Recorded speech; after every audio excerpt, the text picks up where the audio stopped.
Hola Andrea, ¿cómo estás? ¿Querés? Bueno, ¿qué tal? Les doy simplemente la bienvenida eh, a las Jornadas Internacionales de Derechos Humanos. Como saben, consistió en 3 días de diálogos y de encuentro, el día 4, 5 y hoy 11, que tenemos el panel 5 y el cierre de la conferencia con Zaffaroni.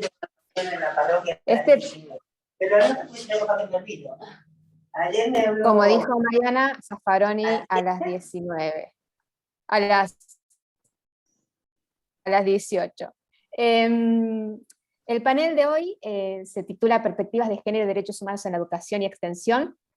Y bueno, va a estar moderando, acompañándonos y bueno, presentando a las panelistas, Daniela Saikowski, quien es docente, investigadora de nuestra facultad y de la Universidad Nacional de La Pampa.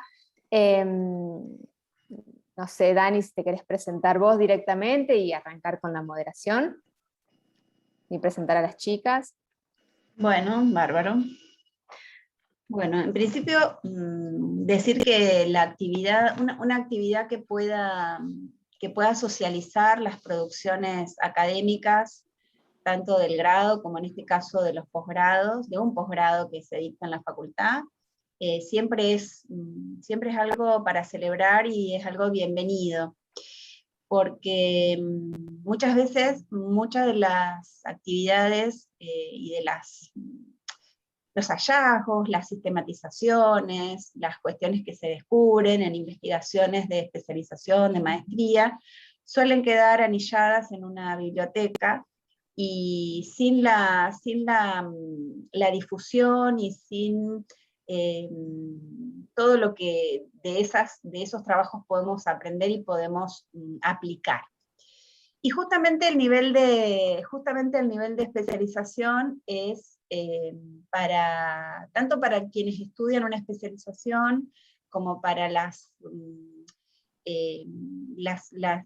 los trabajos o las burocracias donde se insertan esas personas que se reciben de especialistas, es justamente un motivo para llevar a un área de la disciplina a un estado mejor, o a un nivel de mayor conocimiento de una parte de esa disciplina que se desempeña. En el caso mío, que he sido docente, creo que todas las cohortes, creo que todas las estudiantes, los estudiantes me han tenido en algún momento de la carrera de la especialización. Ha sido realmente un gusto y ha sido un intercambio que siempre ha sido muy fructífero, muy enriquecedor por lo menos para mí, siempre ha sido muy, muy alentador aceptar las siguientes designaciones como docente de la especialización. Fundamentalmente, celebrar que la especialización tenga, y que ya, a pesar de que tiene unos cuantos años de aprobada, haya pensado y haya previsto una formación en algún tramo de la carrera, una formación que tenga que ver con la perspectiva de género. Porque es muy usual pensar que los derechos humanos, por ahí en el sentido común, entendemos los derechos humanos como que comprenden a todos los sujetos jurídicos. Y en realidad, para aquellos sujetos recientemente advenidos al campo jurídico, tener un espacio específico es siempre un incentivo. Nos podríamos poner a discutir en términos del plan de estudios de la carrera y de otras carreras de posgrado que se dictan en la facultad, en términos de si hay que transversalizar o hay que hacer alguna cuestión más focalizada en algún grupo o en alguna clase de personas, como pueden ser las mujeres, o más recientemente las diversidades, etcétera, ¿no? Pero que existe el espacio, siempre que exista ese espacio, un seminario, por lo menos abre la puerta a que pueda efectivamente transversalizarse en las producciones de los egresados y egresadas. Yo, que he sido, en el caso de Andrea López, la directora de su trabajo, y en el caso de otras personas que han egresado de la carrera, he sido jurado, siempre me he fijado en estas cuestiones. A veces nos dicen que los que somos jurados tenemos que ver algunas cosas, algunas cuestiones de coherencia, de pertinencia, etc., y calificar. Siempre he tratado de ver en qué punto esas producciones para el grado de especialista que han hecho los estudiantes, las estudiantes, han tenido ese aporte, esa contribución que han hecho los estudios de género a los derechos humanos. Porque en algún punto los estudios de género, o de diversidades, o el advenimiento de otros sujetos jurídicos, que son mucho más recientes que incluso los niños y las mujeres, han venido a trastocar cierto orden de los derechos humanos, y han venido, yo creo firmemente, que a enriquecerlos. Así que bueno, agradezco mucho que me hayan invitado, agradezco al director de la carrera, que también nos haya confiado desde la primera corte el dictado de la materia. Han surgido cosas muy interesantes a lo largo de estos años de dictar la materia y estar en la carrera, y no sé si esto es fruto de las casualidades o alguna conexión cósmica que por ahí tenemos con algunos docentes, especialmente por ahí con Lucía, pero tenía toda la intención de plantear que aquellas producciones que tuvieran efectivamente la perspectiva de género fueran rescatadas como producciones que hay que, digamos, aprovechar, y como trabajos que hay que retomar en algún punto. Yo estoy segura que, no sé, no me acuerdo ahora cuándo se recibió Ivana ni cuándo se recibió Andrea, pero estoy segura, porque también a mí me suele pasar, que volvés a leer una producción de hace 5, 6 años, 7 años, y decís, bueno, ¿cuánto ha cambiado? ¿Qué cosas se decantan con el tiempo respecto a los temas? ¿Y en qué cosas los temas cambian y se diversifican? Y en ese sentido me parece que cualquiera de las dos, Ivana o Andrea, tranquilamente podría retomar hoy y actualizar su propia producción de hace unos años, y ponerla en valor, cosa que no quede como algo estanco o como algo estático, sino que más allá de la inserción académica que pueda llegar a tener, que la producción y el esfuerzo que hicieron para escribir la tesis de especialización se renueve cada tanto, porque es como que nos pasa que cerramos una etapa, pero siempre quedan algunos intersticios por los cuales se cuela la curiosidad, se cuela el interés, se cuelan las ganas de seguir dándole vueltas a los temas, porque los temas con esta mirada sociojurídica, con esta mirada que los confronta con, por ahí, la mirada más dogmática del derecho, y en este caso de los derechos humanos, es siempre algo que siempre está generando nuevas discusiones y nuevas posturas, sobre todo, justamente, y vuelvo al grado de especialización, porque el grado de especialización les provee a quienes lo hacen ciertas herramientas para poder mejorar las prácticas en sus respectivas instituciones, o las prácticas de las burocracias donde se inserten, en el caso de los colegios secundarios, el profesorado, en el caso de Andrea, el Poder Judicial, que tantísimas cosas. Y yo, que soy docente de especialización en otras carreras de especialización, siempre remarco lo siguiente, del nivel de la especialización. Primero, esto de mejorar una práctica en particular, darle la vuelta a una práctica, y hay otra cosa que también sirve a la política pública de cualquier institución que sea seria y que quiera tomarse en serio los derechos humanos, que es el tema de sistematizar. Hay profesores, doctores, doctoras, que dicen, no, ¿para qué vas a sistematizar? Sistematizar es una operación intelectual muy sencilla, muy simple, es para los especialistas. No es para una maestría ni para un doctor. Puede ser cierto que la sistematización, la recopilación, la clasificación de información no sea para el nivel de doctorado. Pero es una excelente práctica a un nivel de especialización, incluso me atrevería a decir de maestría, de contar con lo que pasa realmente en las instituciones donde se aplican, donde se distribuyen, donde se adjudican derechos.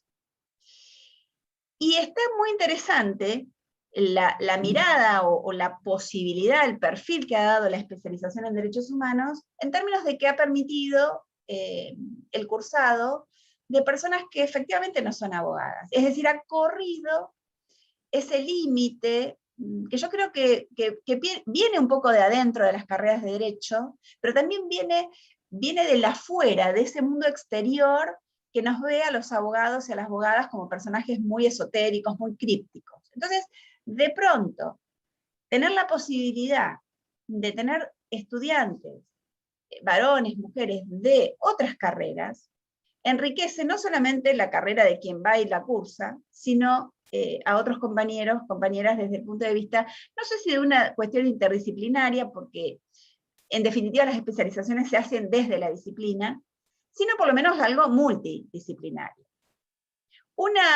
Digamos, un nivel que favorecería el trabajo colectivo y el trabajo multi o pluridisciplinar sería poder concretar trabajos de especialización colectivos, de a 2, de a 3, que sería cuestión de empezar a lucharlo con las instituciones, con la facultad, con los directores de carrera, etcétera, etcétera, porque ahí está la verdadera riqueza. Muchas veces las ideas salen de un trabajo práctico de final de una materia, y uno se lleva cosas para pensar para su trabajo final de carrera. Yo básicamente me alegro de poder presentar a Ivana y a Andrea. Andrea porque la dirigí, porque estuvimos mucho tiempo, porque realmente hizo un trabajo de sistematización de información en una institución muy, muy opaca y muy poco transparente como es el Poder Judicial. Incluso muy disciplinaria, porque hay que saber decir las cosas, saber hablar y saber o hacerle decir cosas a los silencios que tienen las tesis para que no nos corten la cabeza, básicamente. Y en el caso de Ivana, así que ella lo explicará mejor, yo creo que Andrea hizo un hallazgo muy importante, me parece que merece el espacio, por supuesto, para exponerlo. Y en el caso de Ivana, haber pensado desde su disciplina abordar una cuestión de género que es fundante al sistema de relaciones sociales de género, como es el tema del sexo, la sexualidad, el género, ¿no? En el que se involucran cantidad de mandatos, tanto para los varones como para las mujeres. El sexo y la sexualidad, la aplicación de la ESI, la aplicación de la ley de educación sexual, no es una cosa de las mujeres o de las adolescentes en el secundario, ni nada por el estilo. Involucra las relaciones de género que digamos, ordenan las sociedades, por lo menos las sociedades occidentales, ¿no? También estamos haciendo ese recorte, de que estamos hablando de 2 casos de trabajos finales que se hacen en el marco de un mundo occidental y moderno, ¿cierto? Pero bueno, más que yo seguir hablando, sería interesante que pudieran cada una exponer lo que en el momento, digamos, teniendo en cuenta estas asincronías de cuando terminan la tesis y varios años después, en qué les ha servido qué cosas de la realidad de su trabajo ha involucrado y ha mejorado. Estaría bueno escucharlas a cualquiera de las dos, no sé si van a empezar Andrea o Ivana, a que expongan lo que pudieron hacer. ¿Y cuál fue el trayecto? ¿Y cuál fue la expectativa? ¿Y cuál fue, digamos, el incentivo, el logro que les generó, les produjo la especialización? Así que por mí, cualquiera de las dos. Bueno, empiezo yo, si les parece. No sé si alguien quería decir algo, me pareció, o no. Si no, arranco. Bueno, en mi caso, antes que nada me gustaría agradecer por la invitación, es un espacio sumamente enriquecedor.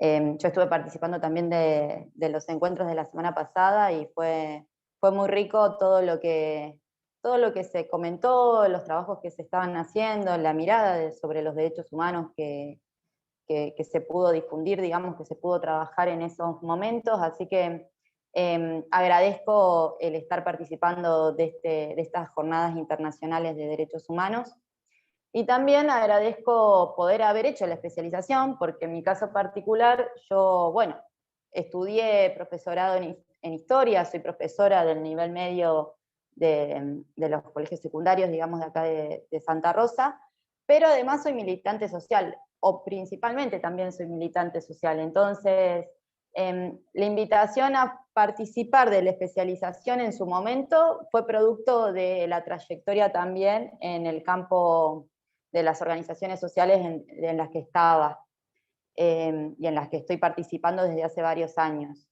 En ese sentido, la Secretaría de Derechos Humanos, cuando se inicia la especialización, becó a varias compañeras, entre ellas yo, también estuvo Magalí Gijena, que también es egresada de la especialización, y bueno, nos sirvió justamente, ¿no?, poder estar en un espacio jurídico, porque fue nuestro primer encuentro también con la universidad, con la Facultad de Jurídicas, y con todo lo que implica, las materias que estuvimos viendo, los contenidos, los saberes, fueron desde una perspectiva exclusivamente no jurídica también y social, pero que nosotras no teníamos. Entonces nos sirvió muchísimo para enriquecer una mirada integral sobre las problemáticas o las temáticas que abordábamos. En ese momento yo formaba parte del movimiento popular y pampeano de derechos humanos, Magalí también sigue continuando en el movimiento, y además yo también estaba y estoy, ¿no?, en el desayunador comunitario de Villa Germinal. Entonces, poder tener herramientas jurídicas que nos permitiera, ¿no?, en ese momento y actualmente actuar sobre la realidad que conocemos y que transitamos, fue sumamente enriquecedor, tanto profesionalmente también, pero más que nada en términos de la militancia social. Pero bueno, soy profesora en historia también, y la tesis que realicé va orientada a tratar de indagar. En ese momento estábamos en un contexto bastante complejo, vinculado con la aplicación de la ley 26150, que establece el programa de educación sexual integral. Actualmente quizás, como, bueno, vos bien lo dijiste también, Daniela, ¿no? Yo cuando me puse a ver nuevamente todo el trabajo realizado, y que me llevó bastante tiempo hacerlo, pensaba, bueno, ¿no?, hay un montón de cosas que ya están desactualizadas o que podríamos ampliar en un montón de otros sentidos, pero bueno, es un ejercicio interesante poder releer lo que se hizo, pensando también en la posibilidad de ampliar o ver qué nuevos desafíos podemos tomar en este trabajo, ¿no?, de repensar los derechos humanos desde una perspectiva de género, en este sentido, pensando exclusivamente cómo se aplica la Ley de Educación Sexual Integral en los colegios secundarios de acá de la ciudad de Santa Rosa. Así que, bueno, comienzo con la explicación. Yo partí de la idea de tratar de comprender que la transmisión de saberes y de conocimientos a lo largo de la historia de la humanidad se ha llevado adelante de distintas formas, ¿no? en el periodo previo a lo que sería la Edad Antigua, hace 5.000 años antes del presente, la oralidad era la herramienta que teníamos para poder transmitir y continuar con la construcción de esos saberes, prácticas culturales, conocimientos propios de que culturalmente íbamos elaborando. Ya con la herramienta de la escritura y de la imprenta se pudo construir otro tipo de herramientas, como pueden ser los libros, ¿no? O los registros por parte de, bueno, los registros feudales, los registros de las civilizaciones antiguas, en donde pudimos, siempre pensando en Occidente, ¿no? Donde pudimos, la transmisión de conocimiento ya se hizo de una manera diferente, aunque estaba concentrada en los poderes hegemónicos que controlaban esas sociedades. Y estaba también orientada a cierto sector social o estrato social, que eran, bueno, los estratos de los poderosos que podían conocer el arte de la escritura, de escribir, de leer.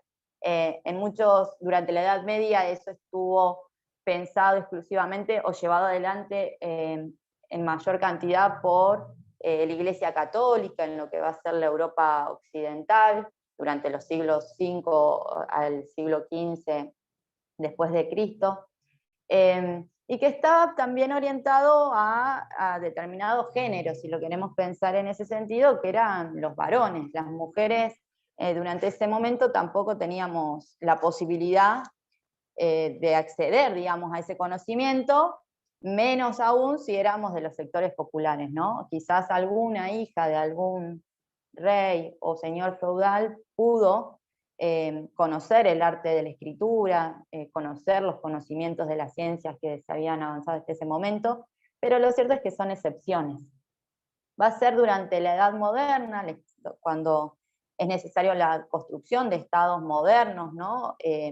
Necesarios para la organización territorial y poblacional y la instalación de nuevos sistemas políticos que se van a construir a partir del siglo XVI en adelante, es que podemos pensar en que los saberes van a transmitirse ya de otra forma, porque aparece una institución que va a ser la encargada de difundir y también de disciplinar a estos nuevos ciudadanos que eran necesarios para el sostenimiento y el fortalecimiento de estos estados modernos. Esa institución es la institución escolar, una institución que va a tener una importancia fundamental en la elaboración de una conciencia nacional, de una historia nacional, de ciertos ciudadanos homogéneos, con lenguas, con culturas, con escrituras, con prácticas comunes a todos. En el caso de la Argentina, nosotros vamos a tener, en términos educativos, la ley nacional 1420, que es sobre la educación común, que se sanciona en 1884 durante los llamados gobiernos conservadores o gobiernos oligárquicos. Y ahí también ya podemos ver de que hay algunas cuestiones, por ejemplo, vinculadas con los estereotipos de género o los roles asignados en términos, a los géneros en términos binarios, ¿no? Acá estamos pensando en varones y mujeres, y por ejemplo en su artículo 8, en su artículo 6, perdón, se establece, ¿no?, de que las niñas van a estar obligadas a determinados conocimientos, como labores manuales, nociones de economía doméstica, mientras que los varones van a estar orientados al conocimiento de los ejercicios y las evoluciones militares, más sencillos, pero también vinculados con las nociones de agricultura y ganadería. Ahí ya se puede identificar una clara diferencia entre saberes de acuerdo al sexo que tenían. Y también en aquella ley se puede ver cómo de a poco se va rompiendo con la introducción o la intromisión de la Iglesia en los asuntos del Estado, ¿no? Porque en su artículo 8 ya se puede indagar esta necesidad de construir estados laicos, en donde la enseñanza religiosa queda por fuera de las horas comunes de clase, ¿no? Sí, que solo podrán ser dadas en las escuelas públicas autorizadas por los distintos cultos, digamos, y que tiene que ser antes o después de las horas de clase, no va a ser en otro momento. Sin embargo, si en los últimos años, desde el 2006, si queremos pensar la aplicación, digamos, de esta ley, la 26150, va a ser sancionada en el año 2006, establece el programa de educación sexual integral, los contenidos, la progresividad en los saberes, de acuerdo a los distintos niveles educativos, y va a empezar a incorporarse la sexualidad en cuestiones educativas, ¿no? Y va a ser una cuestión de Estado. En los últimos años se van a ir incorporando saberes, a aprender temáticas, problemáticas orientadas con la sexualidad, con el cuidado del cuerpo, derechos sexuales y reproductivos, a la intimidad, al placer, al respeto con el otro, la otra, a la identidad, a la diversidad sexual. Y van a estar avaladas también por otras legislaciones, como puede ser la Ley de Protección Integral de Niños, Niñas y Adolescentes, la Ley 26061, la Ley Nacional de Programas de Educación Sexual Integral, la 26150, la que estábamos haciendo referencia, ¿no? El Programa Nacional de Salud Sexual y Procreación Responsable, la 25673. Bueno, en la provincia también va a haber legislación que va a ir adecuando estos lineamientos a nivel nacional en lo que es el ámbito provincial, como puede ser la Ley 2703, que es la Ley de Protección Integral de Niños, Niñas y Adolescentes, y también la Ley Provincial de Educación Sexual Integral, la 2511, y además, bueno, con la reforma de la Constitución en 1994 se incorporaron tratados internacionales con jerarquía de ley que también van a sumar a esta necesidad de comenzar a pensar a las personas de maneras más integrales, con todas las problemáticas de las temáticas que no solo tienen que ver con cuestiones económicas, culturales o políticas, sino también de que tiene que ver con el ser mismo, ¿no? La idea de la sexualidad, pero una idea pensada como seres integrales y que estamos conformados de acuerdo a patrones, patrones no, sino de acuerdo a estereotipos o roles que han sido establecidos culturalmente y que generan diferencias en el acceso a derechos, principalmente. No va a ser la primera vez, digamos, desde esta etapa del 2000 en adelante, para marcar como un marco temporal más amplio, no es la primera vez que la sexualidad se va a convertir en saberes institucionalizados en el ámbito escolar. Ya Michel Foucault, en su libro Historia de la Sexualidad 1, La voluntad del saber, remonta la enseñanza de estos contenidos a los siglos XVII y XVIII en Alemania, al movimiento filantrópico y a la escuela experimental de Schartmann. Sin embargo, en ese momento la sexualidad va a estar pensada desde un lugar más punitivo y de control. La enseñanza está pensada en generar mecanismos de autocontrol en los jóvenes y colectivos también, ya sean sobre los cuerpos o sobre los actos mismos o pensamientos de las personas. El objetivo que va a tener esta enseñanza de la sexualidad era justamente disciplinar y evitar acciones impuras, inmorales o perversas. Acá la educación no tiene el aspecto integral que estamos teniendo, ¿no? Por ejemplo, con nuestra ley a nivel nacional, sino que lo que se intenta hacer, lo que se intentaba hacer era enseñar para saber lo que no se podía hacer, básicamente. Y así la sexualidad va a quedar reducida al ámbito privado y familiar y convertida en un tabú por muchísimo tiempo, y al ámbito médico también, porque lo que es anormal va a tener que ser, a través de la medicina, se pretende que se convierta en normal. Entonces va a haber distintas situaciones, por ejemplo, con la homosexualidad, en donde va a ser considerada enfermedad y que va a ser tratada como una cuestión médica, y bueno, con todo lo que eso implicó. Pero me interesaba poder decir esto porque no es algo que no se haya pensado o se haya realizado en otras partes del mundo en otros momentos. Pero sí, lo que cambia es la posición o el pensamiento que se tiene. Bueno, listo, ahí veo que me queda poco tiempo. Que se tiene sobre la sexualidad.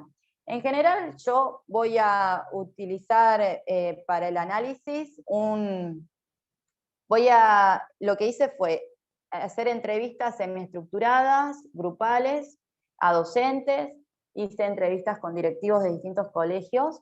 El universo de análisis van a ser 6 instituciones escolares de acá de la ciudad, del nivel secundario, en donde trabajaba, porque en esa época también el ministerio estableció algunas resoluciones que nos limitaba el ingreso a las personas que no éramos de la institución al ingreso a los colegios. Entonces me tuve que recortar, digamos, a los lugares en donde yo trabajaba y iba a ser mucho más accesible, digamos, la información que necesitaba. También analicé las planificaciones de varios docentes de los distintos colegios que fueron seleccionadas por los directivos de manera azarosa, y también analicé por último los programas educativos. Las instituciones escolares, en este caso los colegios secundarios, tienen sus proyectos educativos como estructurales, ¿no? Entonces traté de indagar cómo se llevaba adelante la ESI, si era que se garantizaba, de qué manera, qué contenidos fueron los que eran los que más se veían, cuáles no. ¿Cómo se pensaba? Porque la ley establece de que debe ser trabajado los distintos saberes, de acuerdo a los niveles educativos, debe ser trabajada de manera transversal y de manera integral en toda la materia. Quería ver si eso se producía, si no. Lo cierto es que las conclusiones a las que llegué, por un lado, es que en lo discursivo todas estábamos de acuerdo, digamos, que la ESI era un derecho que debía garantizarse porque permitía la construcción de espacios de debate, de identificar dificultades o problemáticas propias de vulneración de derechos de las jóvenes, los jóvenes o de las niñeces. Pero después en la práctica concreta eso se difuminaba un poco. Era políticamente correcto, digamos, decir de que la ESI es un derecho, pero costaba, de acuerdo al análisis de las planificaciones y a los comentados por los docentes y los mismos directivos, costaba mucho después tener una práctica sistematizada, en donde los conocimientos, saberes o problemáticas del programa de educación sexual integral sean abordados a lo largo de todo el año en las materias de manera transversal. Paso directamente a las conclusiones, así nada, aprovecho el tiempito que me queda, que es bastante poquito. En general, en los colegios se podía ver de que los docentes, por un lado, estaban capacitados, pero era más por una voluntad propia. En la formación profesional no hemos tenido capacitaciones vinculadas con educación sexual, por lo tanto es un tema también a trabajar en el sentido de los institutos de formación. ¿Qué pasa de que no salían profesionales con perspectiva en género o en derechos humanos, y principalmente no con cómo trabajar educación sexual en los distintos contenidos específicos de las materias? Yo transité mi universidad cuando la ley ya estaba sancionada, por lo tanto, digamos, ahí costó, digamos, adecuar los planes de estudio a las necesidades concretas para la aplicación de la ley. Después, muchos docentes encontraban obstáculos bien concretos en lo que son las instituciones escolares. Por momentos no se encontraban acompañados por los directivos de los colegios, generaban obstáculos o le decían de trabajar quizás en algún taller de manera aislada, algunos contenidos. Algunos saberes están totalmente invisibilizados, como puede ser el acceso a la interrupción legal del embarazo. En ese momento todavía no estaba la IVE, entonces también sería muy interesante poder retomar quizás el trabajo desde ese lugar, pensando qué pasa ahora con la IVE, y si realmente con la interrupción voluntaria del embarazo, y si realmente forma parte de los contenidos del programa de educación sexual, porque debería hacerlo. Pero después se mantiene esta visión binaria de los géneros, en donde aparecen solamente mujeres y varones en las identificaciones. El tema de las diversidades sexuales no son visibilizadas como deberían serlo, cuando ya en el momento que yo realicé la tesis estaba sancionada la ley, por ejemplo, de identidad de género. Ahora hay nuevas legislaciones, entonces tendríamos que repensar nuevamente los contenidos del programa. Pero bueno, también me quedo con la satisfacción de que hay voluntades que se están, que cada vez son más, y que vamos en un camino en donde la educación sexual integral está formando parte de los saberes propios de las materias, de las instituciones, de los proyectos educativos, pero creo que necesitamos una mayor coordinación entre todos los actores de la comunidad educativa y sumar a una pata fundamental que son las familias, que es algo que en ninguno de los colegios en donde pude abordar, digamos, la tesis, era algo que se venía realizando. Esa es una de las cosas fundamentales que tenemos que trabajar, y se sumó en este último tiempo toda la cuestión de la pandemia, que eso también implicó un cambio en cómo llevar adelante, ¿no?, la realización del programa. Bueno, yo corto acá, porque si no, no le voy a dejar tiempo a Andrea y es una pena. Así que disculpen que fue todo tan... No, no hay drama. No, además se nos corta por ahí el tema de las preguntas finales, si es que hay, pero está bueno también dejar ese espacio para consultas, dudas, etc. Ahora sí, Andrea López, también graduada de la especialización. Todo tuyo el tiempo, André. ¿Querés que vaya compartiendo el PowerPoint? Sí, cómo no, gracias. Dale. Bueno, en principio agradecerles por convocarnos a compartir nuestra experiencia, y bueno, en esto que decía Daniela, de qué nos sirvió de la especialización, si bien me sirvió para repensar la práctica, yo soy trabajadora social y me desempeño en la Oficina de Atención a la Víctima del Delito y los Testigos en el Poder Judicial, como decía Daniela, y la especialización a mí me aportó muchísimas herramientas para poder defender alguna postura o algún criterio profesional. Y lo necesité tanto que recopilé tanta información que me proporcionó la especialización, que de ahí surge este trabajo de investigación, ¿sí? El título de este trabajo final de integración son las resoluciones de los delitos relacionados con violencia de género en la primera circunscripción de la provincia de La Pampa, proceso de transición del modelo positivista al modelo de derechos humanos. Cuando hablamos de delitos relacionados con violencia de género, durante toda la explicación del trabajo voy a hacer referencia a aquellos legajos penales que se inician a partir de un conflicto penal suscitado de un hecho delictivo, un hecho de violencia suscitado en el marco de una relación de pareja o también de expareja, ¿sí? Entonces lo que hice en este trabajo fue analizar las prácticas judiciales de estos tipos de legajo para observar si se correspondían o no a un modelo de derechos humanos. En la página siguiente, ahí detallo cuál es la unidad de análisis que se utilizó. Lo que hicimos para este objetivo fue identificar las resoluciones adoptadas y jurídicamente previstas en el Código Procesal Penal de aquellos legajos que les mencionaba, de hechos delictivos o episodios que tienen que ver con un delito penal, pero que suceden en el marco de una relación de pareja o expareja. Esos legajos vamos a analizar los que fueron derivados por el Ministerio Público Fiscal de la primera circunscripción judicial de la provincia de La Pampa y que fueron derivados a la OAVID con sede en Santa Rosa durante el periodo 2014 y 2017. Tomé los legajos penales derivados a la oficina para asegurarme la obtención de los datos, porque como les decía, yo trabajaba ahí. Con respecto al tiempo, en 2014 a 2017, la oficina inicia sus intervenciones en el 2013, pero en el 2014 empieza a sistematizar más adecuadamente su intervención, entonces por eso tomé ese periodo de tiempo, ¿sí? Y con respecto a la temática, por qué elegir los legajos penales relacionados a la violencia contra la mujer en el marco de una relación de pareja o expareja, surgió porque en un 58%, cuando hago el primer análisis cuantitativo, surge que el 58% de las derivaciones del Ministerio Público hacia la oficina son este tipo de legajos.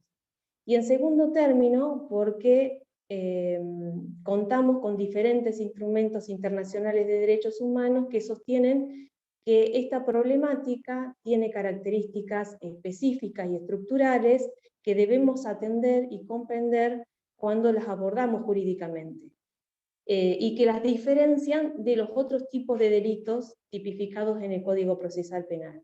Y si no atendemos estas especificidades o características de la problemática, lo que provocamos es una vulneración de derechos de las mujeres y exponerlas además a mayor riesgo, ¿sí? Es decir, que la comprensión y la atención de esas características nos permite intervenir adecuadamente, no solamente en el ámbito judicial, sino también si lo hacemos desde el ámbito terapéutico o asistencial, ¿sí? Ahora, ¿cuáles son esas características? ¿Qué es lo que debemos entender o comprender? Todos sabemos que cuando hablamos de violencia, hablamos de un abuso de poder de una parte hacia otra, con el fin de someter a una persona. Pero cuando hablamos de este tipo de violencia, y hablamos de violencia de género en el marco de una relación de pareja, tiene otras particularidades más. Es que no se produce al azar, no son hechos aislados, ¿sí? No es algo natural, sino que en un vínculo de pareja, en el transcurso de un vínculo de pareja, se suceden reiterados hechos de violencia de manera sistemática y crónica. Y acompañado a la asimetría que hablamos en un comienzo, como cualquier tipo de vínculo violento, en las situaciones de violencia de género va acompañada de lo que se denomina escalada de violencia. ¿Esto qué quiere decir? Que cada vez que sucede un nuevo hecho de violencia, esos hechos de violencia van aumentando en intensidad, son cada vez más graves, y se suscitan con más frecuencia. Si un hecho de violencia en principio se daba cada un mes, después, transcurrido un tiempo prolongado, puede que sea diariamente, ¿sí? Pero además va acompañado por fases cíclicas, que es fundamental que se entiendan cuando abordamos esta temática. Está dividida por 3 fases. La primera es la que se denomina de tensión, donde las estrategias generalmente las produce la persona que es víctima de estas situaciones, donde trata, a partir de distintas estrategias, de que el agresor o la persona violenta no llegue al estallido de violencia. Supongamos, les voy a dar ejemplos que pueden ocurrirse o que pueden graficar esto. Las estrategias pueden representar decir o no decir, hacer o no hacer diferentes cosas en función de evitar un estallido de violencia. Pero cuando hablamos de vínculos de violencia, la tensión sigue aumentando igual y esta persona tenga la estrategia que tenga, en algún momento se produce el estallido de violencia.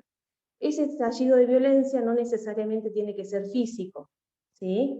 Luego de ese estallido de violencia está la tercera fase, ahí dice luna de miel, por muchos años se lo denominó así, pero en realidad es una etapa de manipulación donde las estrategias acá no es de la persona que es violentada, sino de la persona violenta, donde las estrategias pueden ser diferentes y van cambiando en el transcurso del vínculo, en función de lograr que la persona continúe en ese círculo de violencia. Estas estrategias van cambiando también en el tiempo y pueden, en un principio se decían luna de miel porque estaban muy vinculadas al arrepentimiento, a la solicitud de perdón, y bueno, transcurrido un tiempo, muchas veces estas estrategias se pueden confundir o son tan violentas como el estallido de violencia. Pueden suscitarse algunas amenazas, se abandonan el vínculo, ya sea de ocasionarles un daño o de ocasionarse un daño, ¿sí? Entonces, cuando hablamos de estas características, por ahí un ejemplo claro en las prácticas judiciales, que es un hábito ordinario, común, que se puede graficar porque es importante que tengamos en cuenta estas características, es por ejemplo que, bueno, la mayoría por ahí son abogados y sabrán que cuando una mujer denuncia una situación de violencia, no puede solicitar que quede sin efecto, no puede retirar la denuncia. ¿Por qué? Porque se entienden estas características de la situación de violencia, que puede corresponder a cualquier fase en la que se encuentre esa mujer, ¿sí? Puede ser la primera fase que quiera retirar la denuncia en función de que esta persona no tome represalias por la denuncia que realizó. Puede ser porque después de la denuncia ha sido violentada por haber hecho la denuncia, amenazada, entonces trata de solucionar esto queriendo retirar la denuncia, o porque a partir de una fase de manipulación retoma el vínculo y quiere retirar la denuncia.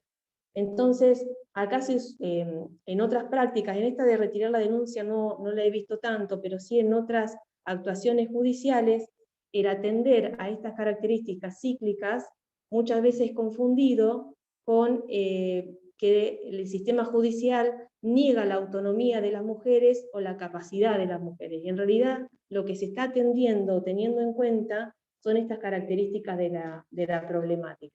En la próxima pantalla, lo que traté de describir es que podemos, qué nos ofrece atender estas características de la problemática.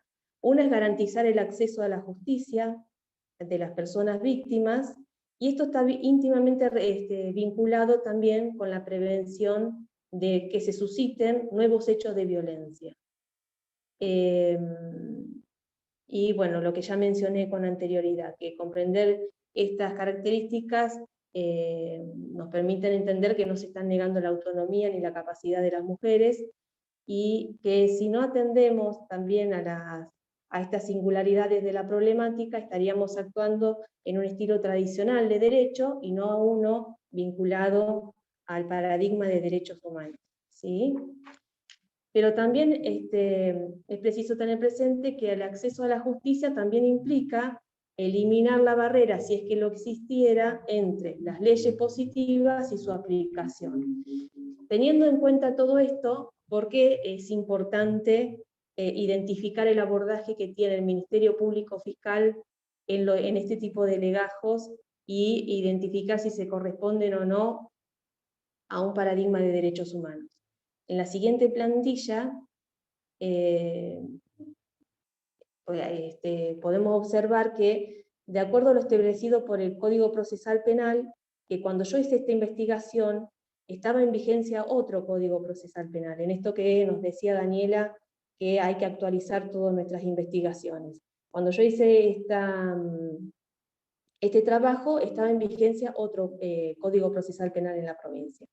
Pero de acuerdo a ese documento y también a la Ley Orgánica del Poder Judicial, el Ministerio Público es el titular de la acción pública y el director de la investigación procesal penal.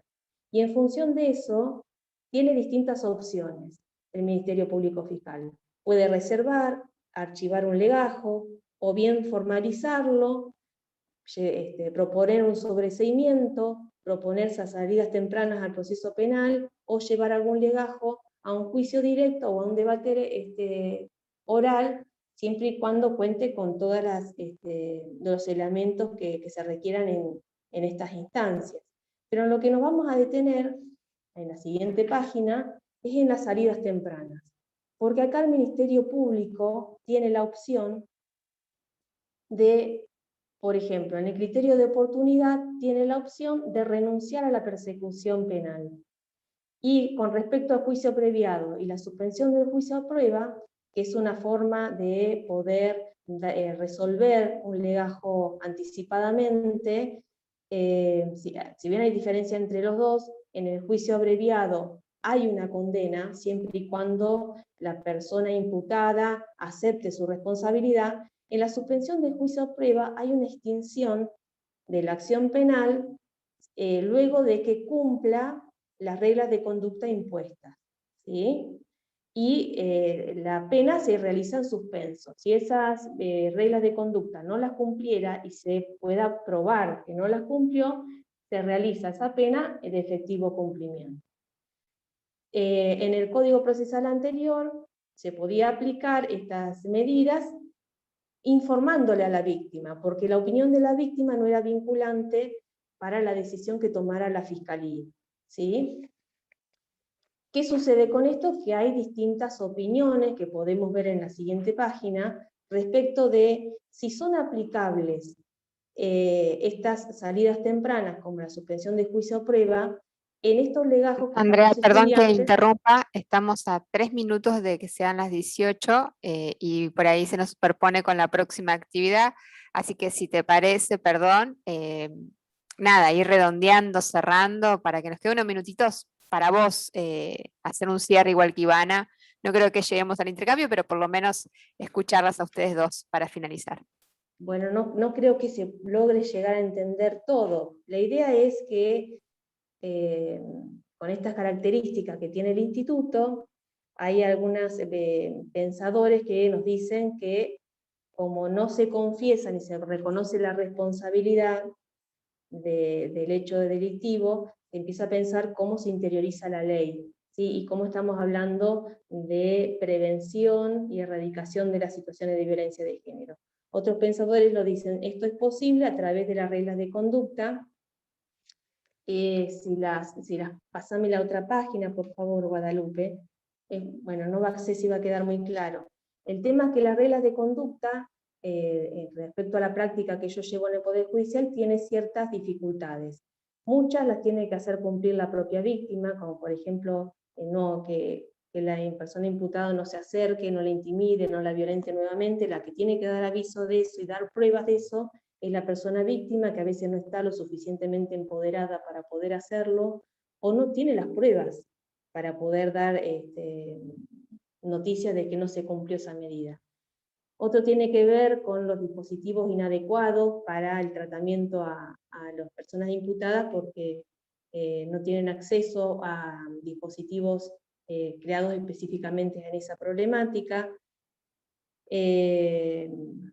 Bueno, no sé cómo redondear esto, pero la idea es que con estas medidas, reglas de conducta que generalmente se le impone al imputado, no está garantizado que la víctima tenga la posibilidad de vivir sin violencia, y por otro lado, de que la persona que cometió el delito pueda interiorizar la ley, ¿sí?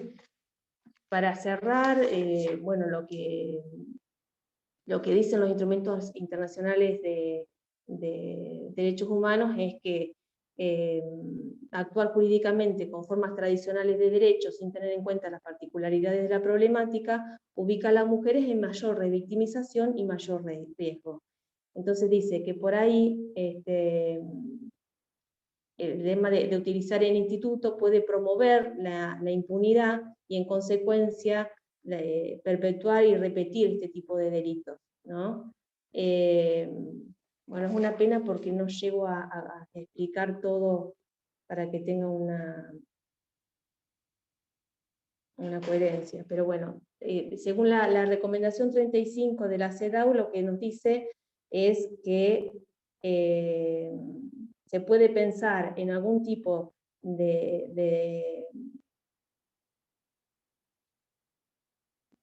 lo que dicen algunos pensadores, que dicen el instituto sí se puede aplicar, como por ejemplo hay un proyecto de ley en la provincia de La Pampa últimamente, es diciendo, bueno, para la víctima esto le resulta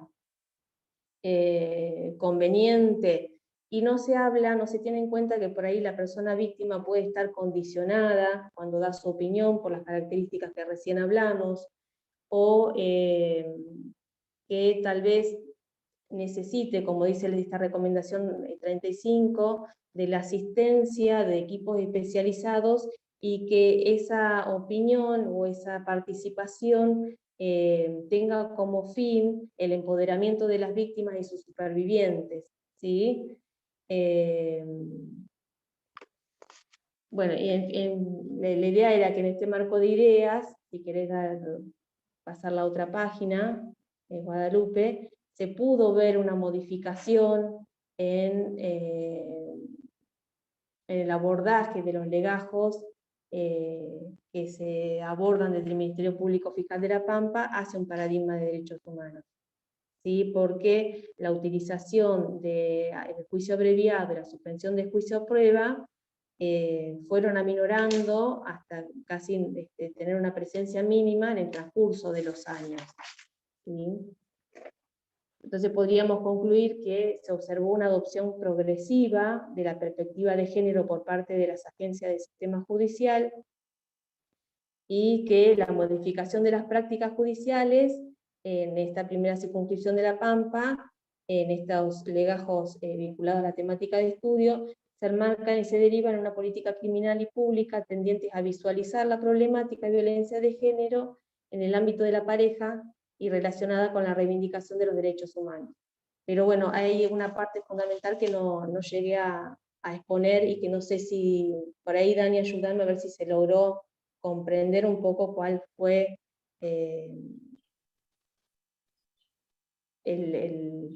las cuestiones importantes de estudio, digamos.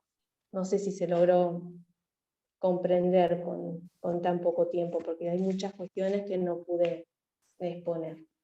No, está bien explicado, y se entiende que la idea del trabajo fue la identificación de un problema concreto en la aplicación de una figura dogmática del derecho penal, de la dogmática del derecho penal, mirándola desde una particular, digamos, desde la intervención de un organismo particular que tiene el Ministerio Público. Entonces, ¿de qué manera? Digamos, el problema, en definitiva, yo creo que transitó esta discrepancia y esta, digamos, distancia entre los derechos en el papel y los derechos en las prácticas. De la misma forma que le debe haber pasado a Ivana, que también descubre que hay un modo políticamente correcto de decir las cosas, pero que no se logra traducir en la acción y en la concreción de prácticas que tengan, digamos, que tiendan a empoderar o tiendan a sacar de la situación de violencia a las personas, o la situación de discriminación a las personas. Hay una distancia enorme entre digamos, las normas jurídicas y las prácticas que pueden llegar a poner, digamos, las prácticas que pueden llegar a llevarse a cabo por los distintos operadores. Y eso no pasa solamente en el Poder Judicial. Es evidente que se descubre esta distancia también en otros organismos de la administración pública. Con lo cual, pensar, y yo reitero esta idea, pensar en que la especialización ha podido ser, digamos, llevada a cabo por estudiantes que no son solamente abogados y abogadas, lleva a la idea de que los derechos humanos no están en el Poder Judicial, y no están en manos, ni podrían quedar en manos, de un grupo corporativo, como pueden ser los abogados, las abogadas. Entonces, llevarlos a distintos espacios, en el caso de Andrea, un equipo técnico, en el caso de Ivana, un equipo de gente que trabaja en una escuela, incluso con toda la movilidad que tienen hoy por hoy las docentes y los docentes en la escuela secundaria, que van para todos lados y trabajan en 5, 6, 7 lugares distintos. Bueno, reflexionar sobre esas prácticas y de qué manera los derechos humanos son bastante más que los tratados, bastante más que las leyes que los adoptan a nivel doméstico. Y me parece que, por lo que yo alcanzo a tomar en cuenta de Ivana, y lo que pudimos hacer como directora de Andrea, me parece que este problema lo advierten, y eso ya es un avance.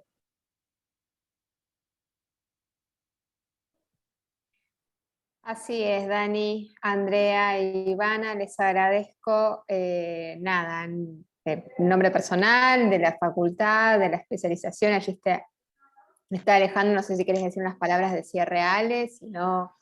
Muchísimas gracias a las tres. La verdad que Andrea, Ivana y Dani estuvieron, especialmente por las dudas que tenían Andrea y Ivana, yo creo, bueno, por ahí nosotros venimos ya con una perspectiva que comprendemos, ¿no?, a dónde va la exposición, pero estuvo clara también, me parece, para las personas que se acercaban al tema de una forma más virginal, por decirlo de alguna manera.